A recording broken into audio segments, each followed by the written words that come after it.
আজকে আমাদের জাতির জীবনে বিরাট বড় একটা ট্র্যাজেডির দিন। এত বড় ট্র্যাজিক ঘটনা, বিয়োগান্ত ঘটনা আমাদের জাতির জীবনে আগে ঘটে নাই।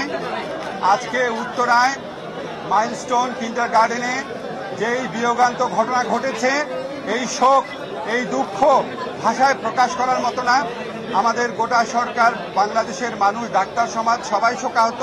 আপনারা দেখেছেন আমাদের 6 জন উপদেষ্টা আমরা এখানে এসেছি। আমাদের বাকি উপদেষ্টারা মাইলস্টোন স্কুলে গিয়েছেন, সিএমএইচ হসপিটালে গিয়েছেন। আমাদেরকে hospital authority, national burn unit থেকে জানিয়েছেন ওনারা চিকিৎসার প্রয়োজনে যত রকম প্রস্তুতি দরকার সকল প্রস্তুতি সম্পন্ন করেছেন। তারপরও যদি প্রয়োজন হয় বিদেশ থেকে চিকিৎসক আনাবেন, যদি প্রয়োজন হয় বিদেশে আমাদের এই শিক্ষার্থীদের যারা বার্ন ইউনিটে আহত অবস্থা আছে নিয়ে যাবেন। আমাদের চিকিৎসা পুনর্বাসনে কোনো রকম কোনো ঘাটতি থাকবে না।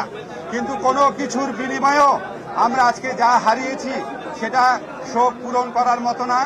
আমরা আগামীকাল রাষ্ট্রীয়ভাবে শোক দিবস ঘোষণা করা হয়েছে, পতাকা অর্ধনমিত থাকবে এবং আমাদের প্রধান উপদেষ্টা বারবার ফোন করে খবর নিচ্ছেন যারা আহত অবস্থায় আছেন, যারা সংকটাপন্ন অবস্থায় আছেন, তাদের পাশে আমরা সবাই এসে দাঁড়াবো।